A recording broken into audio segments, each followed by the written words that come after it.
नमस्कार। प्रादेशिक समाचार के साथ मैं मुग्धा तिवारी। पहले मुख्य समाचार। प्रधानमंत्री नरेंद्र मोदी आज दिन के 11 बजे आकाशवाणी से मन की बात कार्यक्रम में देश विदेश के लोगों से अपने विचार करेंगे साझा।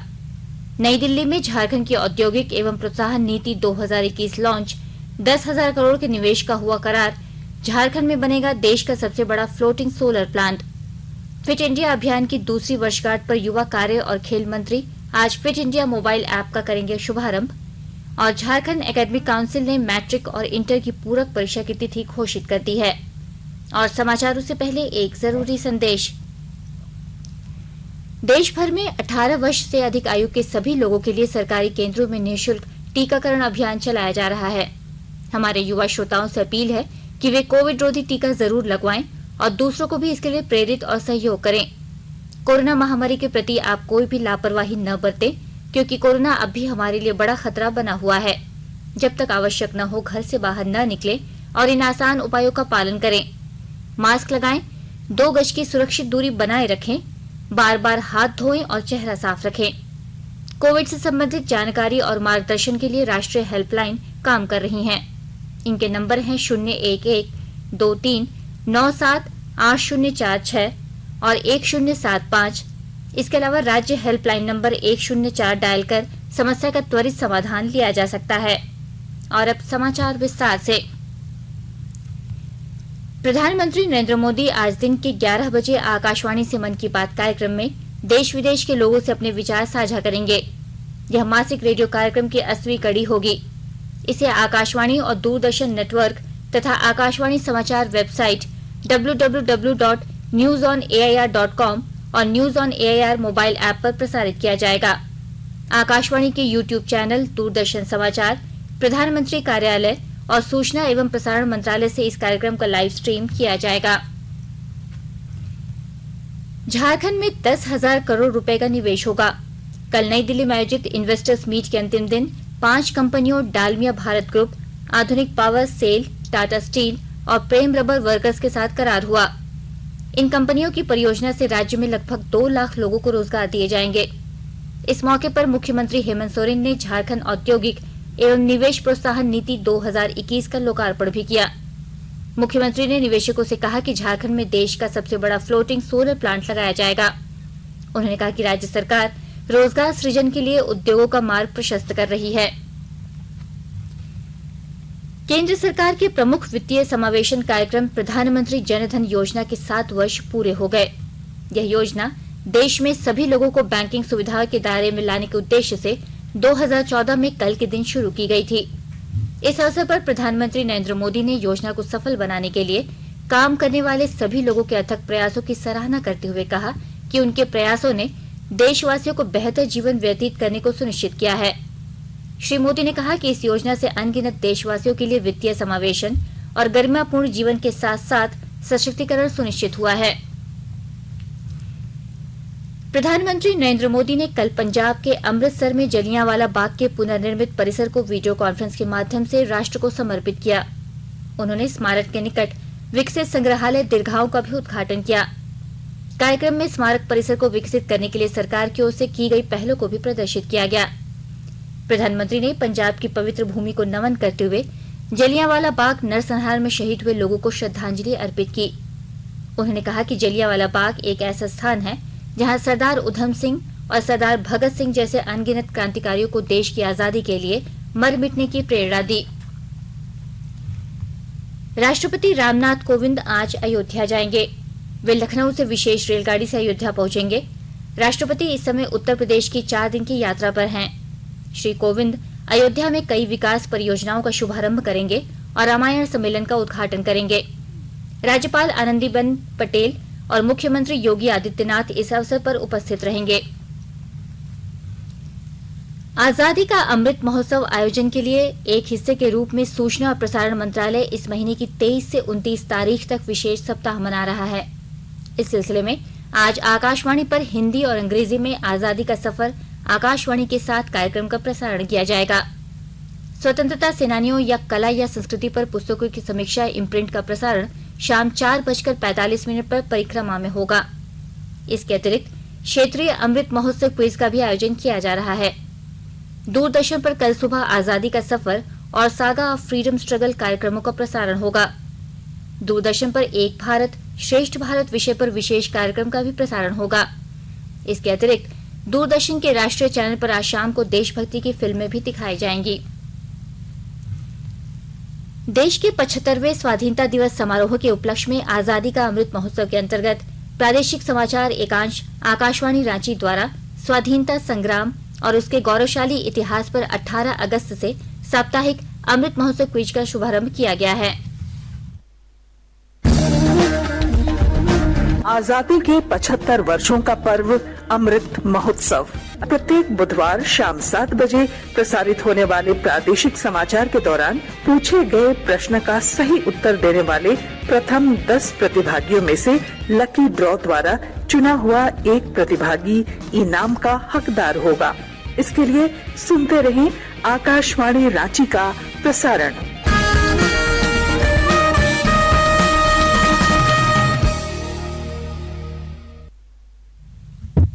भारत में कोविड टीकाकरण अभियान में एक और उपलब्धि हासिल करते हुए 63 करोड़ से अधिक लोगों को टीका लगाया जा चुका है। अब तक 63,67,629 टीके लगाए जा चुके हैं। 48 करोड़ 53 लाख से अधिक लोगों को टीके की पहली खुराक दी जा चुकी है, जबकि 14 करोड़ 46 लाख से अधिक लोगों को दूसरी खुराक मिल चुकी है। स्वास्थ्य मंत्रालय ने यह भी बताया कि कल कोविड रोधी वैक्सीन की 65 लाख से अधिक डोज दी गई। कोविड टीकाकरण का नया चरण इस साल 21 जून से शुरू हुआ था। टीकाकरण अभियान देश में लोगों की कोविड से सुरक्षा का एक महत्वपूर्ण माध्यम है और इसकी उच्च स्तर पर लगातार समीक्षा और निगरानी की जा रही है। गृह मंत्रालय ने कहा है कि कोविड संबंधी उपाय अगले महीने के आखिर तक लागू रहेंगे। राज्यों और केंद्र शासित प्रदेशों को भेजे पत्र में गृह सचिव अजय भल्ला ने कोविड के नियंत्रण और प्रबंधन संबंधी आवश्यक उपाय के लिए जिला और स्थानीय अधिकारियों को कड़े निर्देश जारी करने को कहा है। गृह मंत्रालय ने कहा है कि कुछ राज्यों में कुछ स्थानों पर वायरस के प्रसार को छोड़कर पूरे देश में कुल मिलाकर महामारी की स्थिति अब नियंत्रण में है। हालांकि कुछ जिलों में सक्रिय मामलों की कुल संख्या और संक्रमण की उच्च दर चिंता का विषय बनी हुई है। मंत्रालय ने बताया कि संक्रमण की उच्च दर वाले राज्यों और केंद्र शासित प्रदेशों को वायरस के प्रसार को कारगर तरीके से काबू में करने के लिए पहले से ही उपाय करने चाहिए। मंत्रालय ने वायरस के संभावित प्रसार को रोकने के लिए उपाय करने के वास्ते शुरुआती चरण में ही इसके लक्षणों की पहचान करने पर जोर दिया। राज्य और केंद्र शासित प्रदेशों को सलाह दी गई है कि वे आगामी त्योहार के मौसम में बड़ी संख्या में लोगों को इकट्ठा होने से रोकने के उपाय करें। इसके लिए स्थानीय स्तर पर प्रतिबंध लगाने की भी सलाह दी गई है। आकाशवाणी के ताजातरीन समाचारों के लिए आप हमारी वेबसाइट newsonair.com पर लॉग ऑन कर सकते हैं। ताजा समाचार ट्विटर हैंडल @AIRNewsAlerts और Facebook page all India radio news पर भी उपलब्ध है। आप प्रादेशिक समाचार एकांश के ट्विटर हैंडल @AIRNews_रांची और फेसबुक, इंस्टाग्राम पेज तथा YouTube channel AIR news Ranchi पर भी हमारे बुलेटिन सुन सकते हैं। प्रादेशिक समाचार आप आकाशवाणी रांची से सुन रहे हैं और अब पेश है कोरोना से बचाव के कुछ संदेश। कोविड-19 से बचाव और सुरक्षित रहने के 3 उपाय। मास्क लगाएं, 2 गज दूरी है जरूरी, सुरक्षित दूरी रखें, हाथ और मुंह साफ रखें।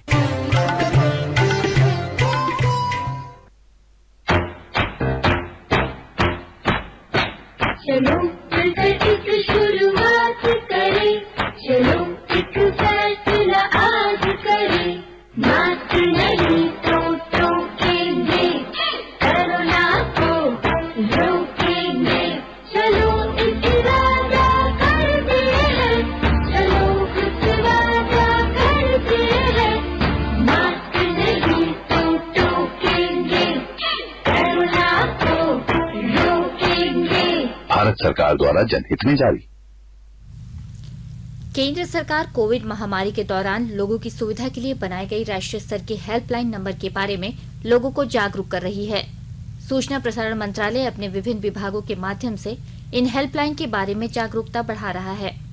विभिन्न हेल्पलाइन नंबर इस प्रकार हैं: कोविड संबंधी सवालों के जवाब देने के लिए स्वास्थ्य और परिवार कल्याण मंत्रालय की हेल्पलाइन है 1075, राज्य हेल्पलाइन नंबर है 104, महिला और बाल विकास मंत्रालय की चाइल्ड हेल्पलाइन है 1098, वरिष्ठ नागरिकों के लिए सामाजिक न्याय और अधिकारिता मंत्रालय की हेल्पलाइन है 14567, मनोवैज्ञानिक सहायता के लिए राष्ट्रीय मानसिक स्वास्थ्य और तंत्रिका विज्ञान संस्थान निम्हांस का नंबर है 0804-611-0007, आयुष कोविड परामर्श हेल्पलाइन नंबर है 14443 और my gov WhatsApp app help desk number है 9013151515। राज्य में पिछले 24 घंटे में कोरोना के 14 नए संक्रमित मिले हैं, वहीं 18 लोग स्वस्थ भी हुए। वर्तमान में राज्य में कोरोना के 142 सक्रिय मरीज हैं। कल रांची में सबसे अधिक 6 मरीज मिले। राज्य भर में कल 66,483 सैंपलों की जांच की गई। सिमडेगा जिले में आपदा प्रबंधन के लिए रणनीति तैयार की गई है। विस्तृत ब्यौरा दे रहे हैं हमारे सिमडेगा संवाददाता। सिमडेगा जिले में आपदाओं की स्थिति में राहत और बचाव कार्य के लिए डिस्ट्रिक्ट डिजास्टर रेस्पॉन्स फोर्स का गठन किया जाएगा।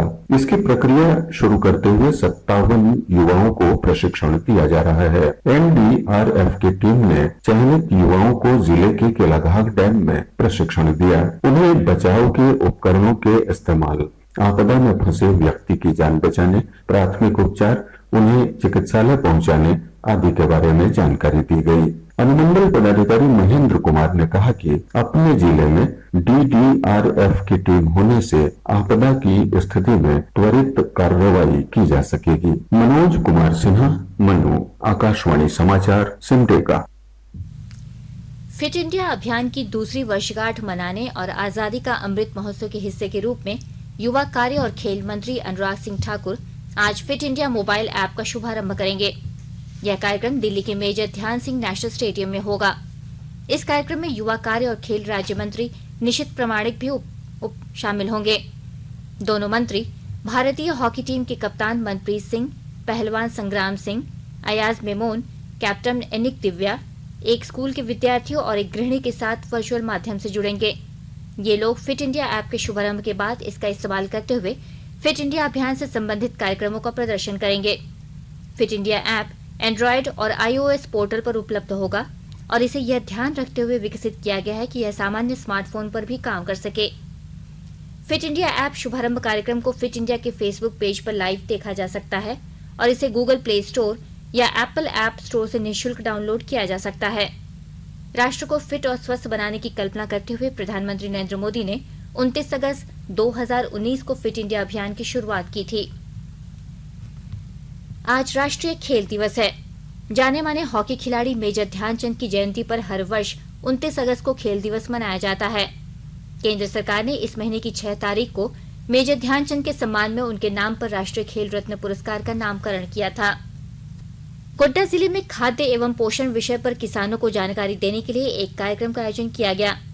विस्तृत ब्यौरा दे रहे हैं हमारे गोड्डा संवाददाता।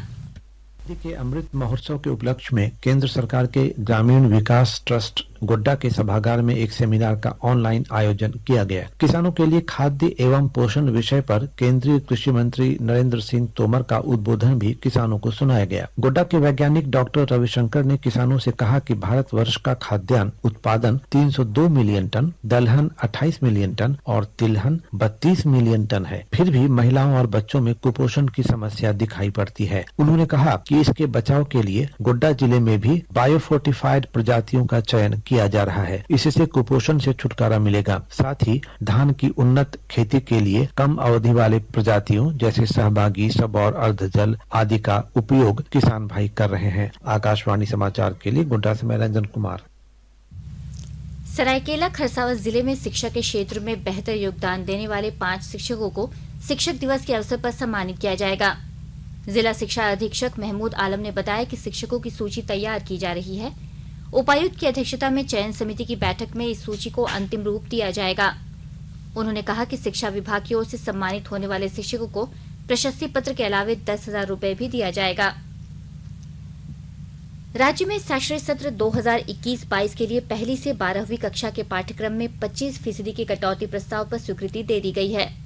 कल झारखंड शिक्षा परियोजना परिषद की राज्य परियोजना निदेशक किरण कुमार पासी की अध्यक्षता में गठित कमेटी की बैठक में इस प्रस्ताव को मंजूरी दी गई। कोविड-19 के कारण परीक्षा पैटर्न में बदलाव पर भी सहमति बनी। झारखंड एकेडमिक काउंसिल जैक ने मैट्रिक और इंटर की पूरक परीक्षा की तिथि घोषित कर दी है। मैट्रिक की परीक्षा 7 और 8 सितंबर को, वहीं इंटरमीडिएट की परीक्षा 9 से 11 सितंबर के बीच होगी। परीक्षा कक्षा 9 और 11वीं की बोर्ड परीक्षा की तर्ज पर ली जाएगी। और अब अखबारों की सुर्खियां। राज्य से प्रकाशित होने वाले सभी प्रमुख अखबारों ने नई दिल्ली में चल रहे झारखंड की औद्योगिक एवं निवेश प्रोत्साहन नीति की खबर को पहले पन्ने पर प्रमुखता से प्रकाशित किया है। प्रभात खबर की सुर्खी है, नई दिल्ली में झारखंड की औद्योगिक एवं निवेश प्रोत्साहन नीति 2021 लॉन्च, 10,000 करोड़ का एमओयू, 2 लाख रोजगार के अवसर। दैनिक भास्कर लिखता है, इन्वेस्टर्स मीट में मुख्यमंत्री ने कहा झारखंड में बनेगा देश का सबसे बड़ा फ्लोटिंग सोलर प्लांट। राज्य सरकार ने 5 कंपनियों के साथ किया एमओयू। दैनिक हिंदुस्तान की सुर्खी है, दिल्ली में इन्वेस्टर समिट के आखिरी दिन टाटा, सेल समेत कई कंपनियों ने जताई निवेश की इच्छा। झारखंड में होगा 10,000 करोड़ का निवेश। वहीं दैनिक जागरण ने लिखा है, झारखंड सरकार के इन्वेस्टर समिट में निवेशकों ने दिखाई रुचि, एमओयू पर हुए हस्ताक्षर, 10,000 करोड़ का होगा निवेश, 1.5 लाख लोगों को मिलेगा रोजगार। राज्य एक्सप्रेस की भी पहले पन्ने की सुर्खी है, मुख्यमंत्री ने कहा रोजगार सृजन और झारखंड को अग्रणी राज्यों की श्रेणी में ले जाने का है लक्ष्य। इन्वेस्टर्स मीट में 10,000 करोड़ के निवेश के एमओयू पर हुआ हस्ताक्षर। अंग्रेजी दैनिक द टाइम्स ऑफ इंडिया ने भी इन्वेस्टर समिट की खबर को पहले पन्ने पर प्रमुखता से प्रकाशित किया है तथा हिंदुस्तान टाइम्स ने अफगानिस्तान में अमेरिका द्वारा आईएस के ठिकानों पर ड्रोन से किए गए हमले की खबर को पहले पन्ने की सुर्खी बनाई है। अंत में मुख्य समाचार एक बार फिर।